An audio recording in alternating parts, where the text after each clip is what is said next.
It's a case for Nick Carter, master detective. Yes, it's a case for that most famous of all manhunters, the detective whose ability at solving crime is unequaled in the history of detective fiction.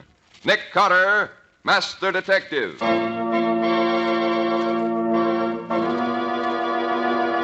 Continuing the case entitled Kidnapped for Sale, or Nick Carter and the Mystery of the Missing Babies.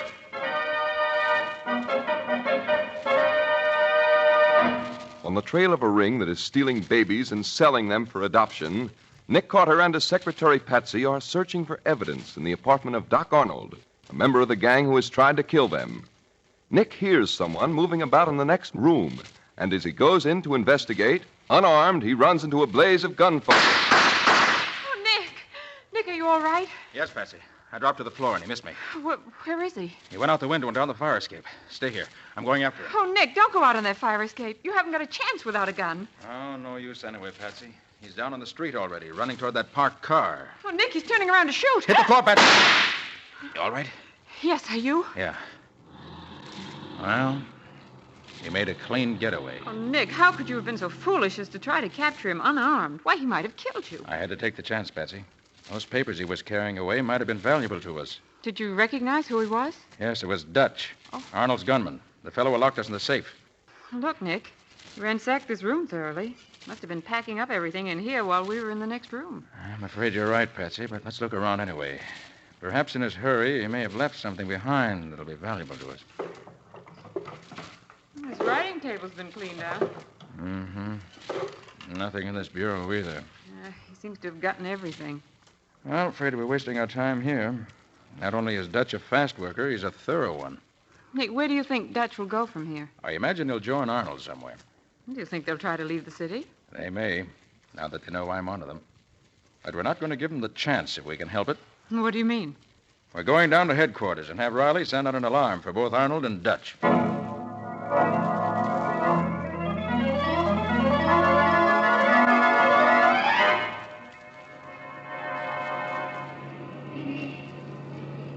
Gosh, Nick, this baby stealing racket's a dirty business. It's worse than that, Betsy.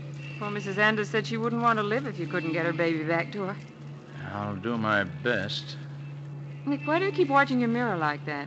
I'm not certain, but I have a feeling we're being followed. Followed? Yes. Traffic's so heavy, though, it's difficult to tell. No, well... No, don't look back, Betsy. If we are being followed, we don't want them to know we're aware of it. Perhaps when you make the turn to headquarters at the next corner, you'll be able to tell. Yes.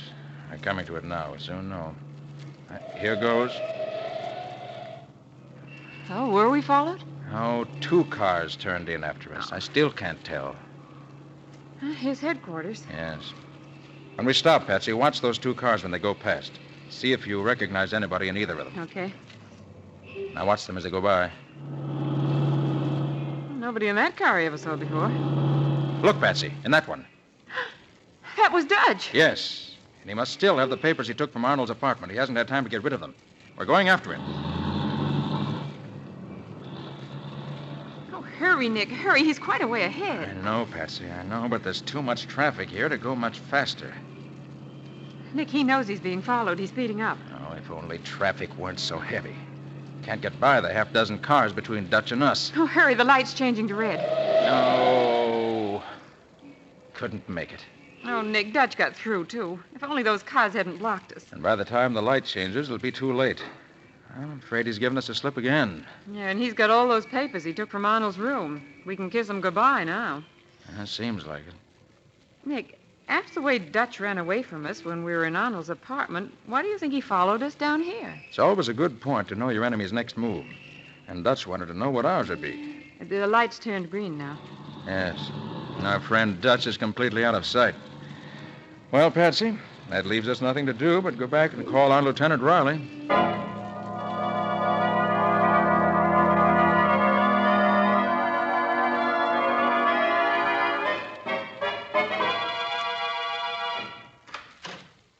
Oh, Riley. Good evening, Lieutenant. Well, hello, Nick and Patsy. What brings you down here? Riley, what do you know about the baby-selling racket that's sprung up in town these past months? Oh, plenty, Nick. We ain't been able to do anything about it. What do you mean by that?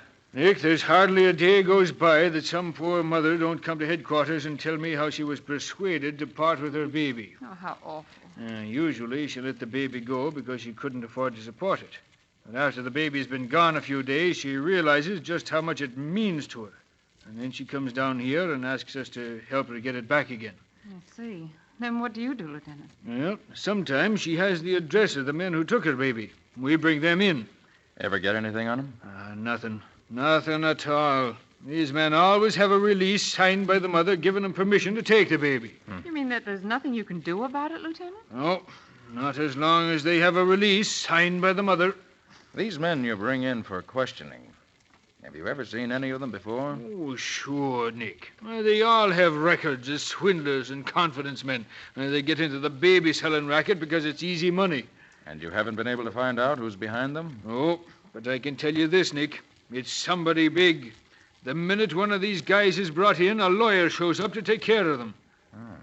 Seem to have built up quite an organization. Yeah, it's growing all the time. Isn't there any way you can break it up, Lieutenant? We can't touch them until we get some concrete evidence that they're operating outside the law. Well, Riley, I think I've got something on them this time. You have, Nick? What's happened?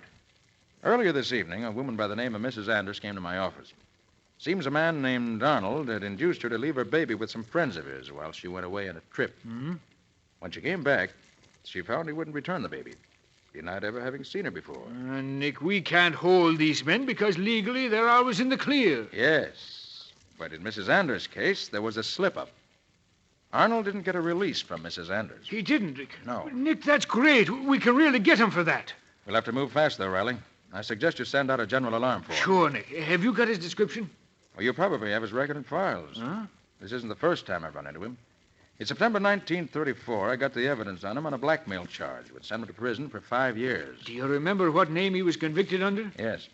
That time, he was using the name of Edward Morelli. Fine. I'll have one of the boys see if we have anything on him in the files. Just a minute, Nick. Yes, Lieutenant? See if you can find anything in the files on a confidence man by the name of Arnold. He did a blackmail rap in 34 under the name of Edward Morelli. Yes, sir. I'll look it up. If we've got anything, Nick, it shouldn't take more than a few minutes to find it. Then we can really get going on this thing.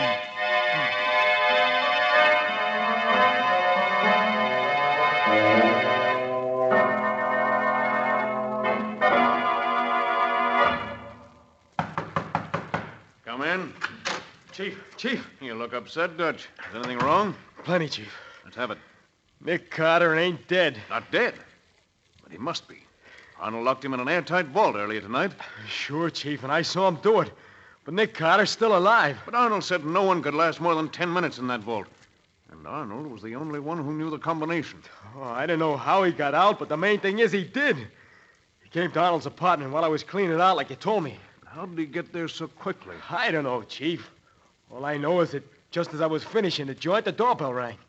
Actually, I didn't pay any attention to it, but then I heard somebody picking a lock. And what happened? Then Nick Carter and his secretary came into the apartment.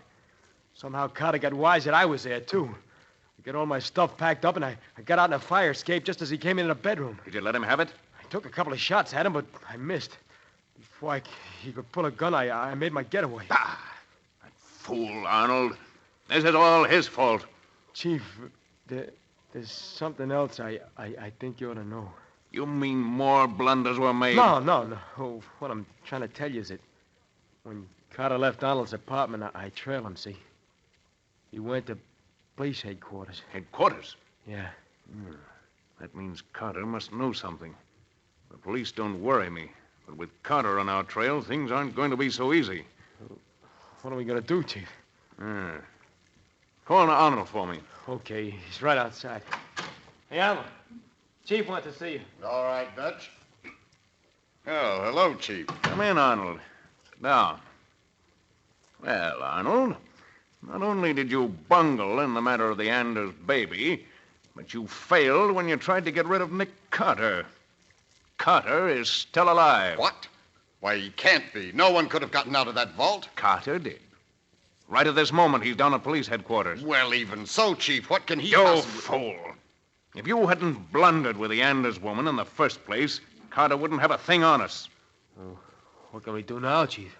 We've got to find some way to make Carter drop his investigations. Do you want me to see him? Nah, talking wouldn't do any good. He's got to be stopped. And I think I've got an idea. Yes. I'm going to give Carter a warning he'll never forget.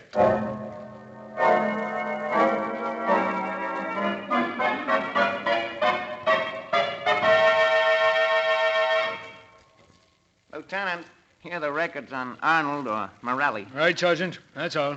Yes, sir. Well, Nick, here's Arnold's record. And here's his picture, too. Well, that's Arnold, all right. I can never forget his face, especially not after tonight.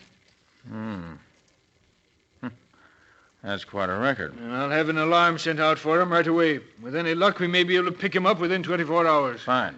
And the minute you do, Riley, give me a call. Okay.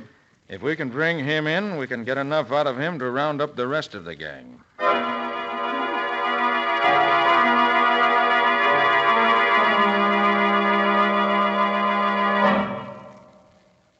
now, where's my key? Fine detective can't even find the key to his own house. Quiet. Ah, here it is. Well, Patsy, it's been quite an evening. Quite a night. Being locked in a vault and then shot at later is too much for just an evening. Boy, I'll be glad when Riley gets Arnold behind bars. Perhaps then Mrs. Anders can get her baby back. I hope so, Patsy. Oh, by the way, Nick, you promised Mrs. Anders to let her know just as soon as we found out anything. But we don't know anything positive yet. Oh, I suppose you're right, but I keep thinking of poor Mrs. Anders sitting there alone waiting for word about the baby. All right, Patsy. I'll go into the office and phone her and tell her how we're getting along anyway. Yes, Nick, she must be awfully anxious to hear from you. Afraid I can't offer her much encouragement. Now, wait till I put on the lights. Nick, there's somebody sitting at your desk. So I see. Who is it? I don't know. I only see his back from here. Nick, why is he sitting in that funny position? He looks so awkward. It's very simple. He's dead, Dead? obviously. Wonder if I know him. Nick, it's Arnold. Yes, it's Arnold. With a bullet hole between his eyes. And look, there's a note pinned to his coat. It says, if you don't drop your investigation, the same thing will happen to you.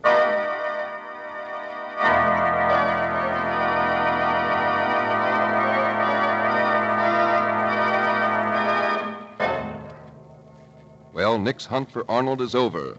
But with Arnold's death, Nick's hope of making him tell what has become of Mrs. Anders' baby seems to be gone forever, because dead men tell no tales. Or do they? Perhaps Nick can make this particular dead man tell him what he needs to know. Listen tomorrow. In the strange adventures of Nick Carter, Master Detective, Nick Carter is played by Lon Clark, Patsy by Helen Choate. The stories are written by Bob Arthur and David Cogan. Original music is played by Lou White. The entire production is under the direction of Jock McGregor.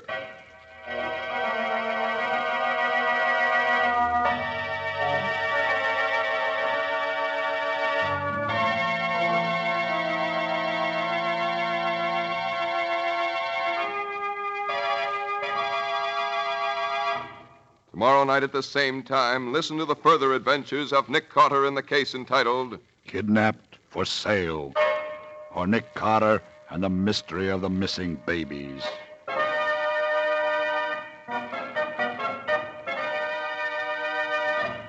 Don't forget that the adventures of Nick's adopted son, Chick Carter, are broadcast over most of these stations Monday through Friday at 5:30 p.m.